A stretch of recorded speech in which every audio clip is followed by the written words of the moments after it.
Leonardo Santoro era um homem que muitos admiravam e outros invejavam. Aos 38 anos, ele havia conquistado mais do que a maioria poderia sequer sonhar em uma vida inteira. Nascido em uma família humilde, sua inteligência e ambição o levaram a construir um império no mundo dos investimentos. O que começou como uma pequena empresa de consultoria financeira se transformou em um conglomerado internacional, com negócios que iam desde a tecnologia até o entretenimento. Leonardo vivia rodeado de luxo. Um apartamento na cobertura de um dos edifícios mais altos da cidade, carros de última geração, viagens ao redor do mundo em seu jato particular. Suas noites eram repletas de festas extravagantes e encontros com pessoas influentes. Sempre acompanhado por belas mulheres e amigos que partilhavam de sua visão de que o mundo era uma montanha a ser conquistada, e ele estava no topo. No entanto, por trás do brilho e do glamour, havia um lado obscuro. Leonardo tinha um gosto pelo risco, que inicialmente alimentava seu sucesso nos negócios, mas esse gosto foi crescendo, até se transformar em um vício perigoso: as apostas. Começou devagar, com jogos de pôquer entre amigos, onde as perdas eram pequenas e as vitórias uma questão de orgulho. Mas logo ele foi atraído para as grandes ligas, onde milhões eram jogados em uma única mão, e a excitação da vitória era apenas superada pelo desespero da derrota.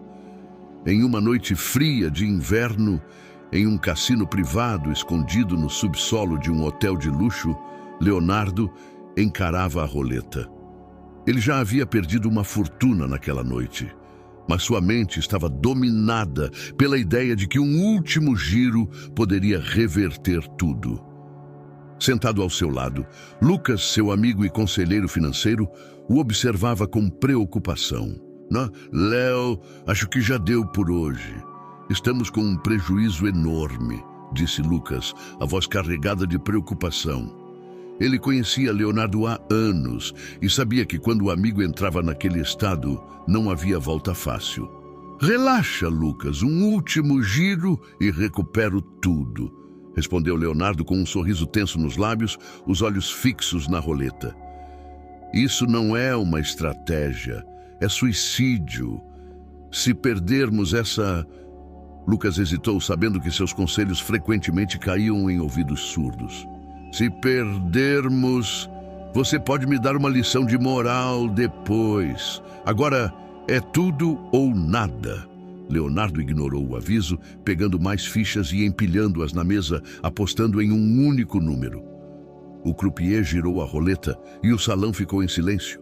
Cada pessoa presente, prendendo a respiração, enquanto a bola de marfim dançava de número em número, até finalmente repousar no espaço preto e ímpar que selaria o destino de Leonardo. Número 13. O choque percorreu o corpo de Leonardo como um choque elétrico. Tudo o que ele possuía, tudo o que havia construído, estava em jogo naquela aposta insana, e ele havia perdido. O mundo ao seu redor parecia desmoronar em câmera lenta. Lucas olhou para o amigo sem palavras, enquanto Leonardo se levantava, sentindo o peso do fracasso afundar em seu peito. Nos dias que se seguiram, a queda foi rápida e dolorosa. Credores que outrora o bajulavam, agora batiam à sua porta, exigindo o que lhes era devido. Seus negócios, já fragilizados pela má gestão financeira que ele ignorava, começaram a desmoronar como um castelo de cartas. As manchetes dos jornais eram implacáveis. Milionário perde tudo em apostas e enfrenta a falência. Sem dinheiro, sem amigos verdadeiros ao seu lado, Leonardo se viu sozinho na primeira manhã de trabalho. Leonardo chegou ao depósito de limpeza urbana com uma mistura de vergonha e resignação. Vestia o uniforme laranja, simples e sujo, que contrastava cruelmente com os ternos caros que um dia foram seu padrão. Ele foi recebido por um grupo de trabalhadores. A maioria homens de meia idade com rostos marcados pela vida dura, mas que traziam uma surpreendente leveza no olhar. "Você deve ser o novo, né?" perguntou João, um senhor robusto, de pele morena e um bigode espesso que escondia parcialmente o sorriso acolhedor. Ele estendeu a mão para Leonardo. "João, sou o líder da equipe. Não se preocupe, a gente vai cuidar de você." Leonardo apertou a mão de João, sentindo o calor genuíno na saudação. "Sou o Leonardo, mas pode me chamar de Léo." "Então, Léo, preparado para conhecer o lado mais real da cidade?" João deu uma risada leve enquanto entregava a vassoura e o carrinho de coleta ao novo colega. No início, os dias eram penosos. O trabalho era fisicamente exaustivo e Leonardo lutava para se adaptar à rotina, mas o pior era o peso emocional. Ele evitava olhar as pessoas nos olhos, temendo que alguém o reconhecesse, que vissem quão baixo ele havia caído. No entanto, os colegas de trabalho, sem exceção, o trataram com respeito e camaradagem. Em meio ao trabalho árduo, surgiam conversas sobre a vida, histórias simples e, acima de tudo, uma solidariedade que Leonardo nunca havia experimentado em seus dias de riqueza. Em uma dessas manhãs, durante uma pausa, Leonardo e João estavam sentados na calçada, tomando café de um velho copo térmico que João sempre trazia. "Sabe, João, se alguém... o dinheiro pode te dar conforto, mas não dá sentido para a vida. Eu, por exemplo, nunca tive muito, mas sempre fui grato pelo que tenho. Minha família, meus amigos, a alegria de acordar e saber que estou fazendo algo de bom, mesmo que seja pequeno. No fim, é isso que conta." Essas palavras ficaram na mente de Leonardo. A simplicidade com que João enxergava a vida contrastava com a complexidade inútil com que ele sempre havia vivido. Aos poucos, ele começou a ver beleza nas pequenas coisas. O sol nascendo enquanto varriam as ruas, a brisa fresca que aliviava o calor do trabalho, o sorriso das pessoas que passavam e, às vezes, agradeciam pelo serviço. Ele começou a perceber que o verdadeiro valor do dinheiro não estava no que ele podia comprar, mas sim no esforço necessário para ganhá-lo e nas escolhas que se fazia com ele. Com o tempo, Leonardo passou a conhecer melhor seus colegas. Havia a dona Marlene, uma mulher de cabelos grisalhos, que já tinha passado dos 60 anos, mas ainda trabalhava com a energia de uma jovem. Ela falava com carinho dos netos e suas histórias sempre eram acompanhadas de uma risada contagiante. Havia também o André, um jovem de 22 anos, que trabalhava como gari para pagar a faculdade de engenharia. André sonhava em ser o primeiro da família a se formar, e seu entusiasmo era uma constante lembrança para Leonardo de que nunca é tarde para recomeçar. Um dia, enquanto varriam uma praça no centro da cidade, Leonardo encontrou uma velha carteira caída entre as folhas. Ao abri-la, encontrou alguns documentos, um cartão de crédito e cerca de R$ 500. Ele olhou para João, que estava por perto. "Ei, João, encontrei isso aqui. Parece que alguém perdeu. Tem até um dinheiro aqui dentro." Mais tarde, naquela noite, enquanto se preparava para dormir em seu modesto quarto alugado, Leonardo refletiu sobre o dia. Pela primeira vez em muito tempo, sentiu uma paz interior, uma sensação de que estava finalmente no caminho certo. Ele sabia que o que havia perdido em termos financeiros era irrelevante comparado ao que estava ganhando em termos de autoconhecimento e valores. Certa tarde, enquanto Leonardo varria as calçadas movimentadas do centro da cidade, uma sensação de déjà vu tomou conta dele. À sua frente, avistou um grupo de antigos amigos saindo de um restaurante luxuoso, o mesmo onde ele costumava frequentar quando seu nome ainda era sinônimo de riqueza e poder. Eles riam alto, falando sobre seus últimos negócios, as viagens exóticas e os carros novos. Ricardo, um dos seus amigos mais próximos na época, estava no centro da conversa, gesticulando com exagero, como sempre fazia para chamar atenção. Leonardo continuou seu trabalho, cabeça baixa, focado em sua tarefa, mas não pôde evitar ouvir os fragmentos de conversa que chegavam até ele. As vozes cheias de arrogância e superficialidade, que antes pareciam tão normais, agora soavam vazias e distantes. De repente, uma das risadas cessou e ele sentiu o olhar de alguém fixo em si.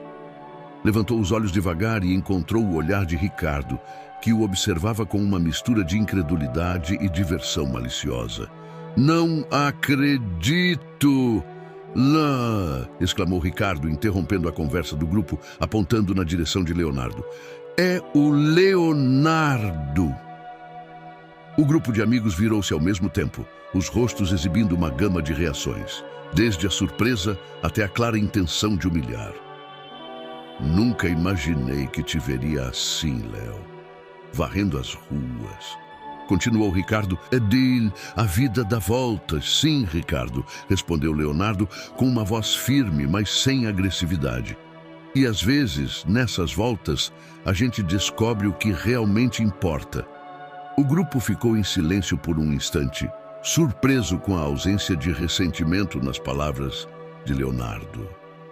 Esperavam que ele reagisse com vergonha ou raiva, mas tudo o que encontraram foi uma tranquilidade desconcertante. Ricardo, percebendo que não conseguira o efeito desejado, tentou manter o tom de superioridade, mas sua voz saiu hesitante. E o que poderia importar para você agora, Léo?" perguntou ele, tentando manter o ar de deboche. "Varrendo as ruas enquanto nós..." Ele gesticulou para o grupo ao seu redor. "Ainda estamos no topo?"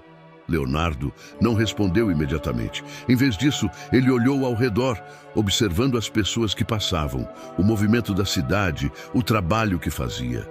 Ele se deu conta de que o valor daquilo não estava no status ou na aparência, mas no significado que ele próprio atribuía às suas ações. "O que importa é a paz que a gente sente quando encontra propósito na vida, Ricardo", disse finalmente, sua voz calma e firme.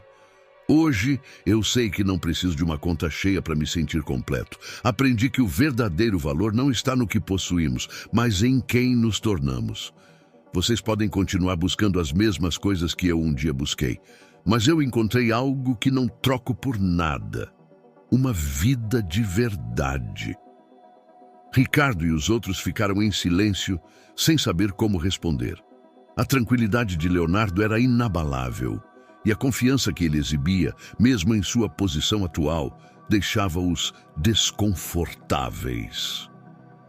Aquela tentativa de humilhação havia falhado completamente, e pela primeira vez eles viam em Leonardo algo que eles mesmos não tinham. Os meses se passaram e Leonardo continuou seu trabalho como gari. As dores do passado começaram a se dissipar, substituídas por um novo entendimento de si mesmo e do mundo. Um dia, enquanto tomava café com João no início do turno, recebeu uma ligação inesperada. Era Lucas, o amigo que ele havia afastado durante sua queda. "Léo, precisamos conversar. Tem algo que você precisa saber." A voz de Lucas estava urgente, mas havia um tom de alívio ali, como se ele estivesse esperando por este momento há muito tempo. "Claro, Lucas. Onde podemos nos encontrar?" Leonardo perguntou, sentindo um misto de curiosidade e apreensão. Eles marcaram de se encontrar em um café no centro da cidade, longe dos olhos dos curiosos. Quando Leonardo chegou, Lucas já estava lá, parecendo mais velho e cansado do que se lembrava. Eles se cumprimentaram com um aperto de mão firme e se sentaram em uma mesa afastada. "O que está acontecendo, Lucas?" Leonardo perguntou, direto ao ponto. "Tenho acompanhado você, mesmo de longe, Sei onde você está trabalhando e, honestamente, não sei se fico triste ou admirado com o que você se tornou. Mas tem algo que eu preciso contar. Lucas começou olhando diretamente nos olhos de Leonardo. Depois da sua queda, eu continuei investigando suas finanças, tentando entender como tudo aconteceu tão rápido. E encontrei algo, ou melhor, alguém. Leonardo franziu o senho, confuso. Do que você está falando? Havia um grupo de investidores, ou melhor, apostadores profissionais, que se uniram contra você. Eles sabiam do seu vício, do seu gosto pelo risco. Fizeram você perder de propósito, manipularam os jogos, as apostas. Era uma armadilha e você caiu nela. Leonardo sentiu o chão sumir sob seus pés. Leonardo ficou em silêncio, processando as informações. Por um lado, o desejo de vingança crescia dentro dele, mas, por outro, ele se lembrava de tudo o que havia aprendido nos últimos meses. Ele havia encontrado paz, significado e uma nova vida. Voltar ao mundo do qual havia se afastado, mesmo que para buscar justiça, era algo que ele precisava ponderar com cuidado. Então, o que você vai fazer? Perguntou Lucas, incerto sobre o que esperar. Eu não sei ainda. O Leonardo que eu era teria caçado cada um deles até o fim do mundo. Mas agora... Ele fez uma pausa, olhando para suas mãos calejadas, marcas do trabalho duro. Agora, eu só quero viver em paz, fazer algo que realmente importe. Vou pensar sobre isso, mas não vou deixar que isso destrua o que eu reconstruí. Lucas assentiu, compreendendo a luta interna do amigo. Entendo, Léo. E qualquer que seja a sua decisão, estarei ao seu lado, como deveria ter estado antes. Eles conversaram por mais algum tempo, relembrando os velhos tempos e, finalmente, reconectando-se de maneira mais genuína. Ao sair do café, Leonardo sentiu um peso ser retirado de seus ombros. Ele sabia que, independentemente da decisão que tomasse sobre a revelação de Lucas, não permitiria que isso definisse seu futuro. Nos dias seguintes, Leonardo voltou ao trabalho, mas com uma nova determinação. Decidiu que usaria o que restava de sua influência e conhecimentos para ajudar aqueles que, como ele, haviam caído nas armadilhas da ganância e do vício.